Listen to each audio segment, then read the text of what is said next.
This week, relations between Minnesota and the Centers for Medicare and Medicaid Services seem to be thawing, although some healthcare providers still aren't getting paid. Welcome to the March 27th edition of Healthline, the weekly news podcast from the Minnesota Hospital Association. I'm Tim Nelson. And I'm Abby Mochtig. There's been a notable change in relations between the state of Minnesota and the Centers for Medicare and Medicaid Services after protracted disputes about fraud in social services funded by Medicaid. Federal officials had threatened to withhold as much as $2 billion in funding from Minnesota, some of it already spent by the state, without significant initiatives to block fraud. A $243 million payment was already frozen.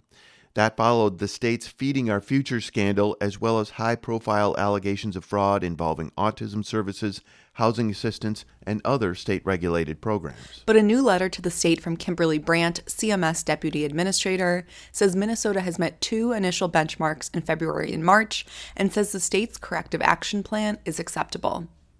MinPost this week called the letter a major thaw in the relationship between the Minnesota Department of Human Services and CMS, even as federal officials have announced an intention to turn their attention to California, Maine, and Florida, and another potential scandal is emerging among autism service providers in Indiana.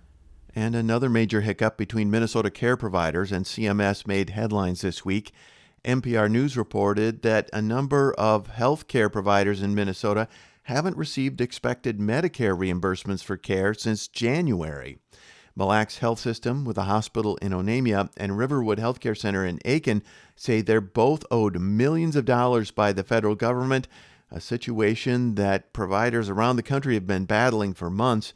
Mille Lacs CEO Andy Knutson told NPR the financial situation is serious. We're burning up through our cash that we had in our bank, and we're running out. We will run out of money. We won't be able to pay anybody, so we'll have to close the doors. We won't be able to pay payroll. It wasn't clear what disrupted the reimbursements. Similar problems are being reported around Minnesota and Wisconsin.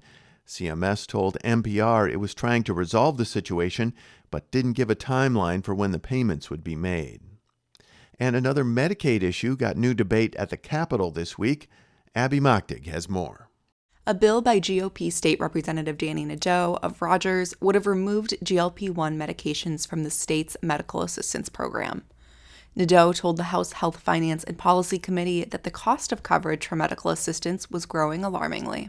The average annual cost per patient for GLP-1 treatment is $12,000, with total expenditures now representing more than 12% of Minnesota's overall pharmaceutical costs. Supporters said that addressing obesity and its impact on health was still a good investment in the long run. The measure failed on a tied party line vote in the committee, which leaves GLP-1 medications still covered for eligible beneficiaries. And in other Capitol action this week, Republican State Representative Peggy Scott says she wants new controls on social media with a bill that would require verified parental consent for new accounts for kids. It would also add parental controls and regulate advertising. The bill passed the House Judiciary and Civil Law Committee on Monday, just before landmark jury verdicts against Facebook parent Meta in New Mexico and California related to users who are minors. And mental health advocates say they fear Medicaid changes approaching as the big, beautiful bill takes effect will make access to mental health care even more difficult in Minnesota.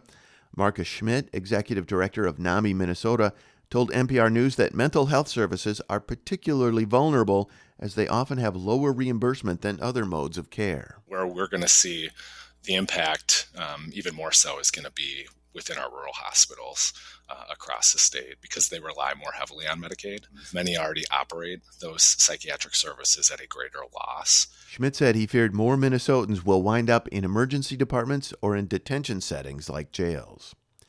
In Washington this week, Senate GOP Majority Leader John Thune said that his conference is building support for a second reconciliation bill akin to last year's One Big Beautiful Bill.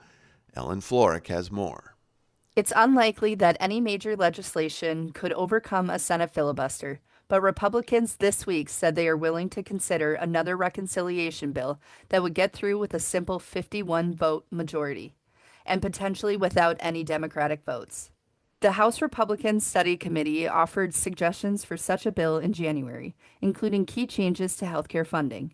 They're including a site-neutral payment measure that would cut federal health spending by $172 billion and making all non-citizens ineligible for Medicaid, saving another $236 billion over the next 10 years.